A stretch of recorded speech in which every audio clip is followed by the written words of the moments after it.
वन्य सन समाज, धर्म प्रेमी सज्जनों, प्यारे प्यारे छोटो बच्चों, मेरे लिए निर्देश हुआ है आप सबके समक्ष थोड़ी देर निवेदन प्रस्तुत है। अभी पूज्यवर साहिब जी के विचार 2-3 दिन से लगातार जीवन के विषय में बहुत गंभीर विचार सुनते आए हैं और एक महत्वपूर्ण विषय पर सुनते आए हैं। इतने सारे विचार सुनने के बाद भी हमारे जीवन में ऐसे ऐसे करवटें आती है और हम अपने को पूरा सौंप देते हैं, गलत मार्ग के लिए तय कर लेते हैं। और कौन सा है मार्ग? सदगुरु कबीर साहब कहते हैं, ये ब्रह्म भूत सकल जग खाया।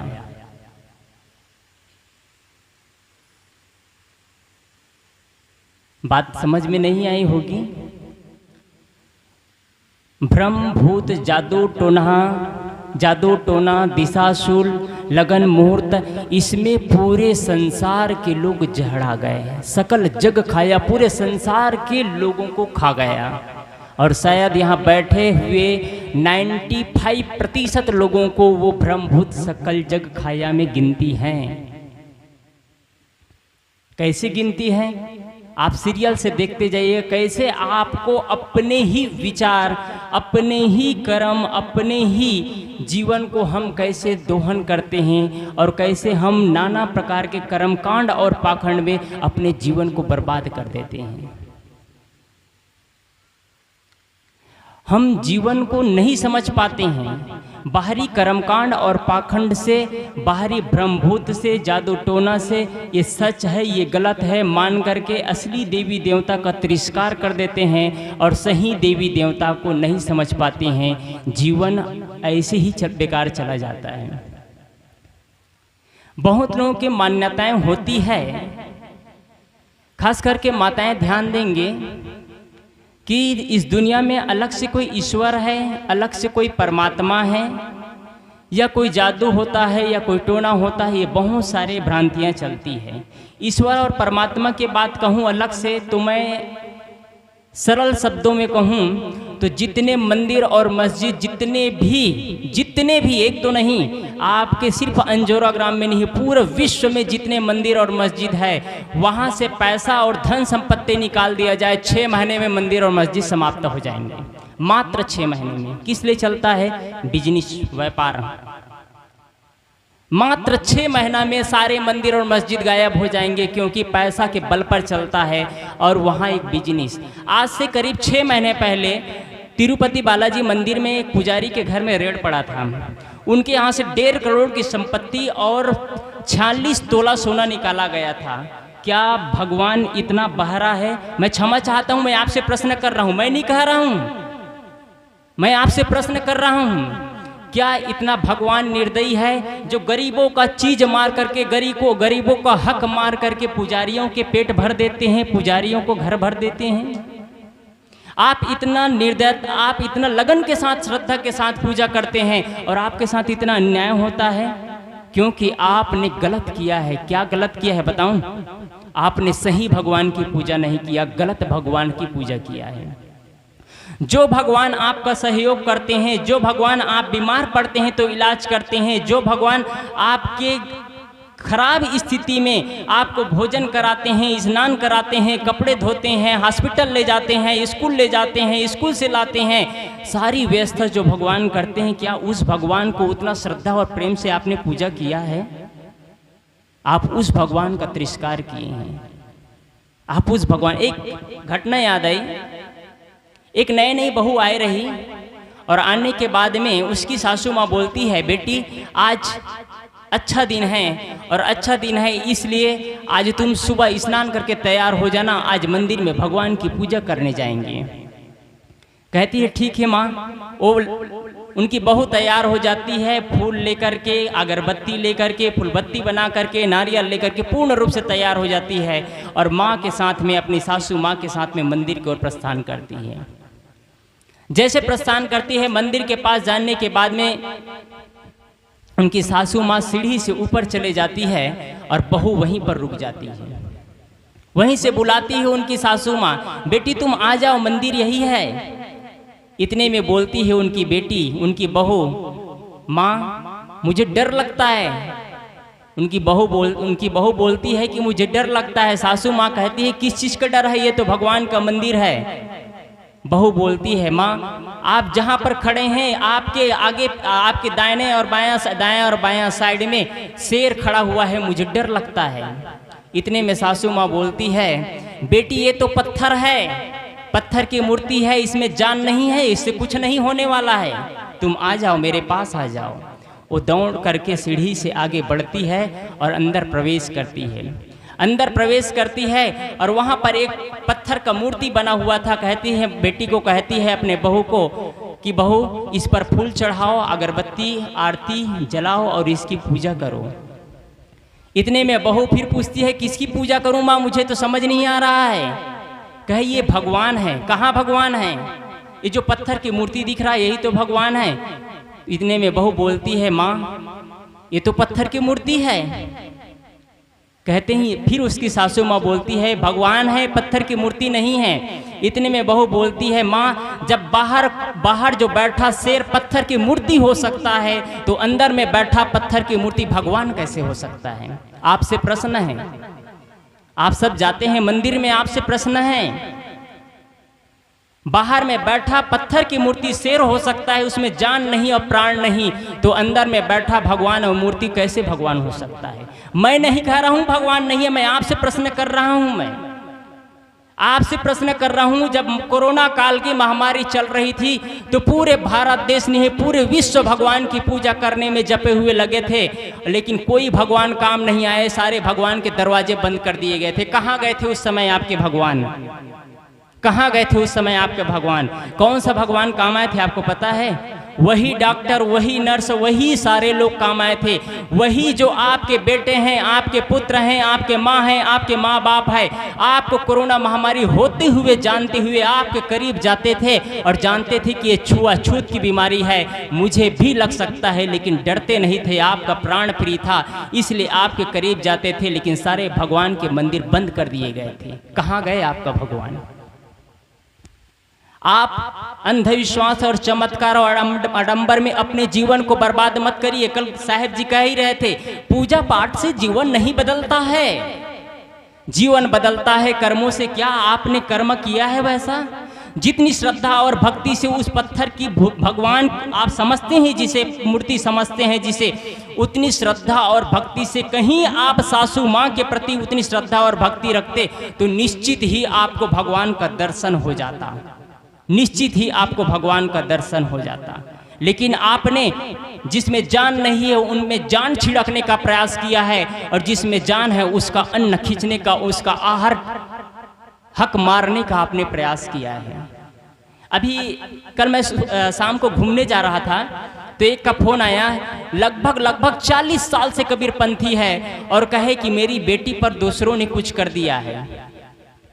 मैं कहा आपकी भावनाएं ने सब कुछ किया है, दूसरे ने नहीं किया है। ये मेरे चैलेंज है, आपके भावनाओं ने आपकी बेटी को सब कुछ बर्बाद कर दिया है। और अपने बेटी से पूछती है बेटी तुम्हारे आंखों में तो कोई दिखाई नहीं देता है, उनकी आंखों में वो रूबरू डाल रहा है, उनकी आंखों में वो फूंक रहा है कि तुम किसी का नाम ले दो। क्या इतना मात्र से कुछ हो जाता है? यदि आपके गांव में कोई टोना जादू हो, टोनी हो, तो मेरे ऊपर कर ले जो करना है, मैं लिख के दे सकता हूँ। कुछ नहीं होता है।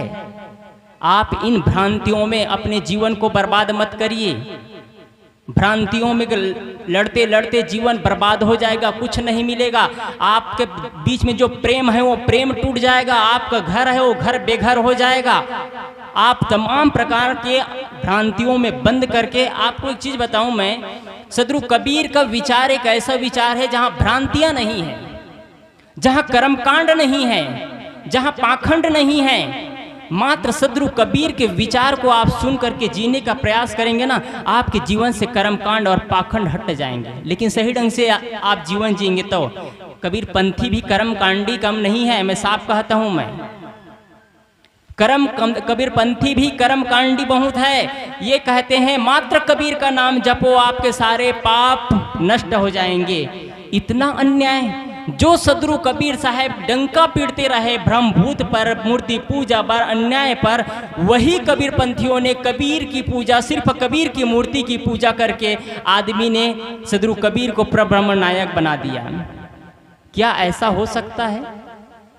मैं कह रहा था कि आप जितना श्रद्धा और भक्ति से आप मंदिर में जाते हैं, उतना ही श्रद्धा और भक्ति से आप घर को मंदिर बना लीजिए आप, और घर के सारे सदस्यों को देवी देवता समझिए, उनके साथ देवी देवता की तरह व्यवहार करिए, तो निश्चित ही आपका घर मंदिर बन जाएगा। फिर आपके जीवन में कुछ अलग ही आनंद होगा, जीने का अंदाज ही कुछ अलग होगा। बच्चा जैसे ही घर में पैदा होता है, उनको तमाम प्रकार की भ्रांतियां उन पर लादा जाता है। क्यों लादते हैं आप ऐसे? क्यों अपने ही बच्चे पर गलत भ्रांति लादते जाते हैं? क्यों ही अपने बच्चों को गलत रास्ते पर आप लेते जाते हैं? क्या आपको नहीं लगता ये गलत है? अगर ऐसा होता तो आज हॉस्पिटल की जरूरत नहीं होती, अगर झाड़ फूक से कुछ होता तो।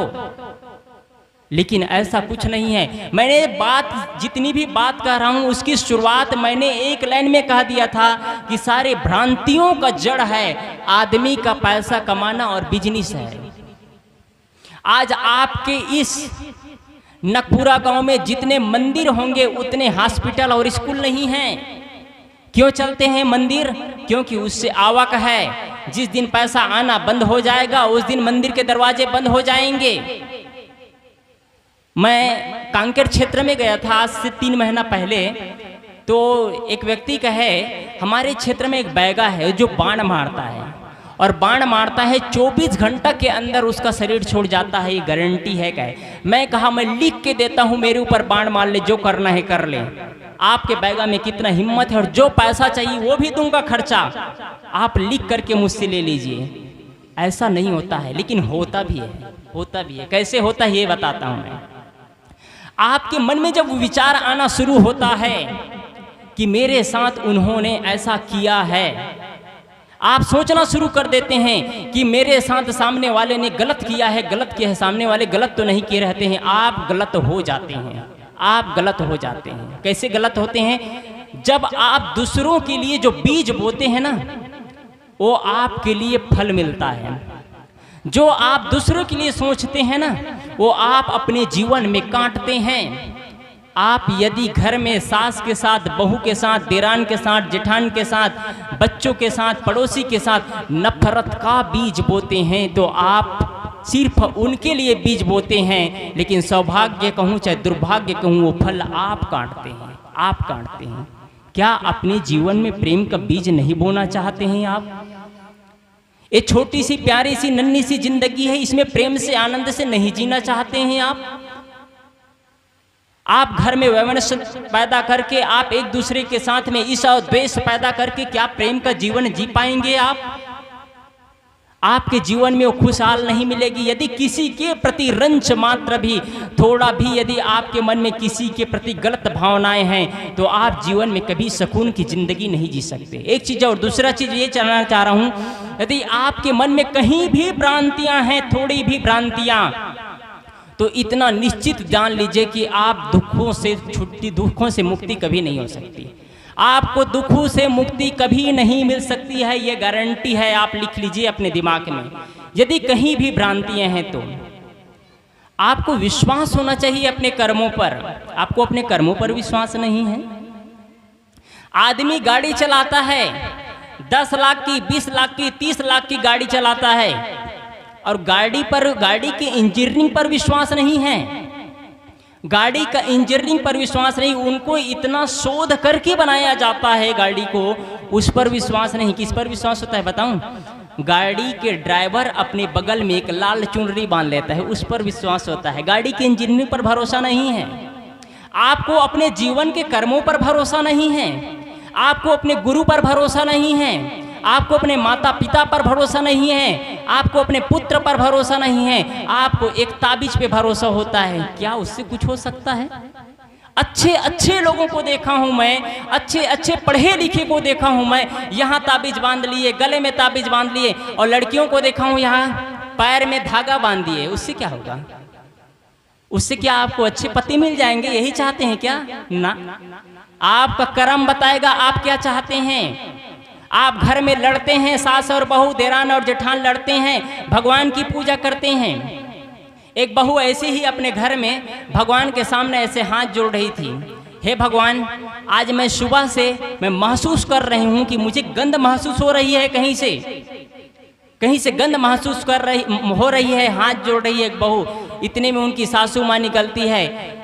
ये बहू अपने बहू से कहती है, तुमको इतना भी दिमाग नहीं है? तुम अंगूठी पहने हो अपने बाएं हाथ में और अपनी गंदगी साफ किए हो, अंगूठी के अंदर गंदगी चला गया है, वही बदबू दे रहा है, भगवान बदबू नहीं दे रहा है। आप सोचिए कैसे आप दिमाग को, आदमी का दिमाग जहड़ा गया है, इतनी भ्रांतियां रहती है। इतना साफ सुनने में अच्छा लग रहा है ना, लेकिन आपके दिमाग में कुछ नहीं घुसेगा। शायद अगर घुसेगा तब मानूंगा, आप जाकर के सारे भ्रांतियों को तोड़ देंगे आज से। मैं यही मानूंगा, यदि आज आप सारे भ्रांतियों को तोड़ देंगे तो मैं समझूंगा कि वास्तव में आपके दिमाग से भ्रांतियां निकल गई है। जीवन में भ्रांतियां मत पालिए आप। मंगल बुध उत्तर दिश काला कहा गया है, आप सुने होंगे। और मंगल बुध के भारत देश में हजारों ट्रेन चलती है मंगल बुध के उत्तर और दक्षिण के दिशा में। क्या वो ट्रेन में हर रोज एक्सीडेंट होता है? सिर्फ आपके लिए है ये? सिर्फ आपके लिए होता है ये? आप सोचिए, कुछ लोग सोचते हैं इस दिन बाल बनाना चाहिए, इस दिन नहीं बाल बनाना चाहिए। हम तो सोचते हैं जिस दिन लोग नहीं बनाना चाहिए कहते हैं, उसी दिन हम लोग मुड़वा लेते हैं। चलो, लोगों का संतोष। हम गाड़ी से रोज यात्रा करते हैं, और रोज यात्रा करते हैं, लोग कहते हैं रास्ते से बिल्ली अगर काट दिया तो रुक लेना चाहिए, और जब तक दूसरे यात्री न निकल जाए तब तक क्रॉस नहीं करना चाहिए। दूसरे यात्री कहते हैं दूसरे यात्री मरे चाहे जो हो, लेकिन मैं तो बच जाऊंगा, और हमको कोई फर्क नहीं पड़ता है। रास्ते से बिल्ली जा रही है, अपना काम कर रही है, हम अपना काम कर रहे हैं। क्यों भ्रांतियों में आप जकड़े हुए हैं? असली आप भगवान के भक्त हैं, असली पुजारी हैं, इसका पहचान क्या है? पूजा चरित्र की होती है, चित्र की पूजा नहीं होती है। इस बात को आप दिमाग में बिठा लीजिए। पूजा चरित्र की होती है, चित्र की पूजा नहीं होती है। एक आदमी यहाँ से पैदल चलता है और 100 करोड़ रुपए की भी गहना पहना हो, 100 करोड़ रुपए की हीरा जवाहरात से लदा हुआ हो, एक आदमी चल रहा है, लोग देखेंगे बस, कोई फर्क नहीं पड़ता है। लेकिन एक आदमी पैदल चल रहा हो, सिंपल सा कपड़ा पहना हो, श्वेत वस्त्र धारण कर लिया हो, या सन्यासी कलर कपड़ा पहन लिया हो, 100 करोड़ क्या मात्र 100 रुपये का कपड़ा पहना हो, लोग उसकी चरणोदक लेते हैं, आरती उतारते हैं, पूजा वंदना करते हैं। क्या आप चाहते हैं कि आपकी चित्र की पूजा होती है? आप लोग सोचते हैं गहने से, जेवर से, कपड़े से हम अच्छे दिखते हैं। आप अच्छे नहीं दिखते हैं। जब गहना उतार देते हैं आपकी सुंदरता खत्म हो जाती है, कपड़े बदल देते हैं आपकी सुंदरता खत्म हो जाती है। सुंदरता किसकी थी आपको पता है? आपके गहने की सुंदरता थी, आपकी सुंदरता नहीं थी वो। आपके कपड़े की सुंदरता थी, आपकी सुंदरता नहीं है वो। और आपकी सुंदरता वो नहीं है। आपकी सुंदरता, आप चेहरे से गोरी हो काली हो, आपकी सुंदरता नहीं है, प्रकृति का बनावट है। आपको टट्टी और पेशाब, टट्टी और उल्टी दस्त हो जाए, आपको 15 दिन में आपका शरीर सुंदर दिख रहा है, हड्डी दिखाई पड़ना शुरू हो जाएगा। आपकी सुंदरता कहाँ चली गई? फिर आपकी सुंदरता गायब हो गई। सुंदरता भी गायब हो जाती है।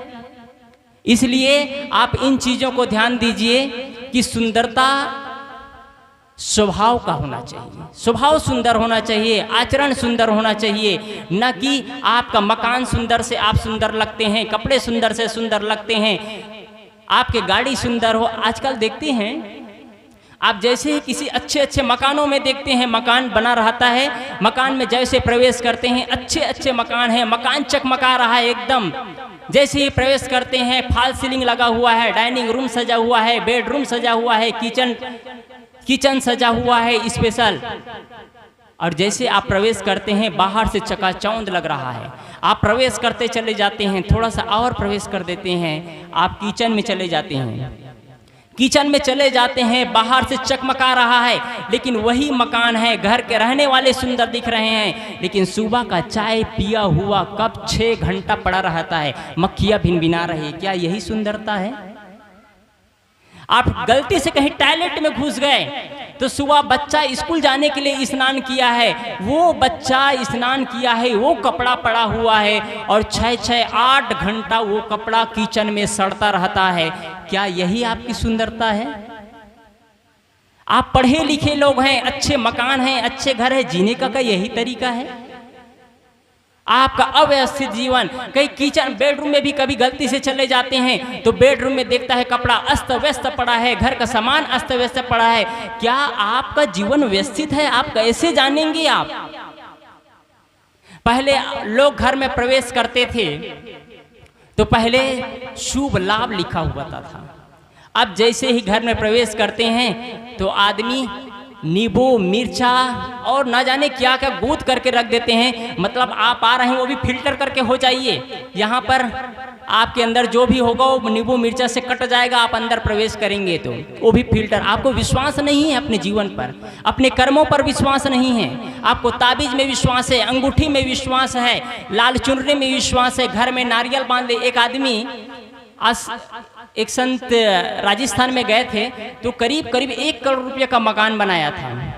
1 करोड़ का मकान बनाया था, बहुत सुंदर मकान, सुंदर दिख रहा था। लेकिन सौभाग्य कहूँ कि दुर्भाग्य कहूँ, उस मकान में एक पुराना टायर को टांग दिया गया था।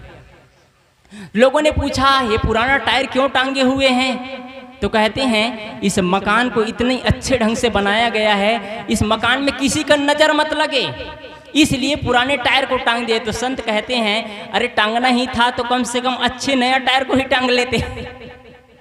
और कुछ लोग क्या करते हैं, मकान में मटका टांग देते हैं। मटका आप देखे होंगे, मटका टांगने से मकान में नजर नहीं लगेगा। यदि आप अपने खोपड़ी पर मटका पहन लेंगे तो आपको जीवन भर मौत की नजर नहीं लगेगी, आप बच जाएंगे मौत की नजर से। आप महसूस करिए आप किस दुनिया में, आज के विज्ञान के जमाना में आप इतने भटक गए तो आपको कौन समझाएगा। एक विज्ञान का लेक्चरर है जो भाषण देता है, 1 घंटा विद्यार्थी स्टूडेंट को लेक्चर देता है, और वही विज्ञान का लेक्चर घर में आता है तो कहता है भगवान पानी तो गिरा दे। इतना भी बोध नहीं उनको, विज्ञान का नियम है पानी क्यों गिरता है और पानी क्यों नहीं गिरता है। किसी के पूजा और अर्चना से मोदी जी भी बहुत पूजा किए हैं, मैं इसका विरोध नहीं करता हूँ, लेकिन इससे कुछ नहीं होता है, उससे कुछ नहीं होता है। एक आपका सिस्टम है, एक आपकी परंपरा है, आप पूजा करते हैं, करिए, मैं इसका विरोध नहीं करता हूं, लेकिन पूजा के साथ साथ जीवन को भी बदलने का प्रयास करिए। यदि आप श्री राम की उपासना की तो राम की तरह अपने जीवन को भी बदलिए। कभी भाई से नहीं लड़ते थे, क्या आप भाई से नहीं लड़ते हैं? एक फीट जमीन के लिए भाई का गर्दन उड़ा देते हैं, यहां तक देखा गया है। मात्र 1 ग्राम 2 ग्राम सोने और चांदी के लिए देरान और जेठान में टक्कर हो जाता है, उनके लिए ज्यादा लिया गया है, मेरे लिए कम लिया गया है, और ऐसी स्थिति आती है कि घर टूट करके बिखर जाता है। क्या आप लोग श्री राम के भगत हैं? ऐसे भक्त होते हैं, ऐसे पुजारी होते हैं, ऐसे भगवान के देवी देवता मानने वाले होते हैं? क्या श्री कृष्ण के पुजारी ऐसे होंगे? ये बाहर की पूजा अर्चना नहीं है, फिर ये बाहर की पूजा से जीवन में परिवर्तन नहीं होगा। फिर इसलिए आपसे निवेदन करता हूं कि आप पूजा करते हैं तो दिल से पूजा करिए और उनके जीवन के हिसाब से जीवन को बदलने का प्रयास करिए। हे भगवान, जैसा आपका जीवन है वैसे ही मैं भी जीवन बनाऊं। मेरे सामने अनुकूल और प्रतिकूल परिस्थिति आई, उन अनुकूल और प्रतिकूल परिस्थिति में विचलित न हूं। कैसा विचलित? आपको घर से 1 दिन के लिए बाहर निकाला जाएगा, आप तांडव खड़ा कर देंगे, लेकिन श्री राम को घर से 14 साल के लिए वनवास दिया जाता है। वो प्रेम से स्वीकार करके बोल लखन से रामचंद्र की कहाँ चले जाते हैं? वनवास चले जाते हैं, वनवास चले जाते हैं। आपके जीवन में भी ऐसा ही प्रेम, आपको नहीं कह रहा हूँ कि आपके भाई घर से निकाले तो निकल जाओ, आप अपने हक की लड़ाई करिए, लेकिन हो सके तो संतोष करिए। अगर हक की लड़ाई करते हम तो आपके बीच में नहीं बैठे होते हम। हक की लड़ाई करते तो हम आज आपके बीच में नहीं बैठे होते। हमको जो योग्यता, साहब जी ने कह रहे थे ना, हम जो योग्य होते हैं वो योग्यता हमको मिलती है। आज हम इस योग्य थे इसलिए हमको योग्यता मिली है। आप अपने जीवन को भी ऐसे योग्यता पैदा करिए अपने अंदर, वैसे एनर्जी पैदा करिए अपने अंदर, ताकि आपको लोग विश्वास रखें, आपको लोग सम्मान दे सके और आप एक अच्छे माँ बाप बन सके। अच्छे माँ बाप का मतलब है कि आपके बच्चे आपके चरण स्पर्श करें तो आप आशीर्वाद दे तो आपके बच्चे मान सके। लेकिन होता क्या है, आप बुजुर्ग हो गए हैं, 30 साल 40 साल 50 साल हो गया है, आपके बच्चे आशीर्वाद भी ले रहे हैं और आप आशीर्वाद भी दे रहे हैं। इधर से पान खा रहे हैं, मुंह गलगला रहे हैं, गाली भी दे रहे हैं, गलौज भी कर रहे हैं, निंदा भी कर रहे हैं, चुगली भी कर रहे हैं, माँ बाप भी बन गए हैं। मात्र बच्चा पैदा करने से कोई माँ बाप नहीं बन जाते हैं। जब तक आपके जीवन में वो अहमियत पैदा ना हो, जब तक आपके अंदर वो योग्यता पैदा ना हो, जब तक आपके अंदर में वो तजुर्बा पैदा ना हो, तब तक आप अच्छे इंसान नहीं बन सकते। तो क्या माँ बाप बन पाएंगे? पैदा करने से नहीं। इसलिए मैंने कुछ देर आप लोगों के बीच कहने का प्रयास किया, भ्रांतियों से आप ऊपर उठे और कोई भी भ्रांति हो तो समाधान करना चाहे तो आप समाधान कर सकते हैं। कुछ नहीं होता है भ्रांतियों से।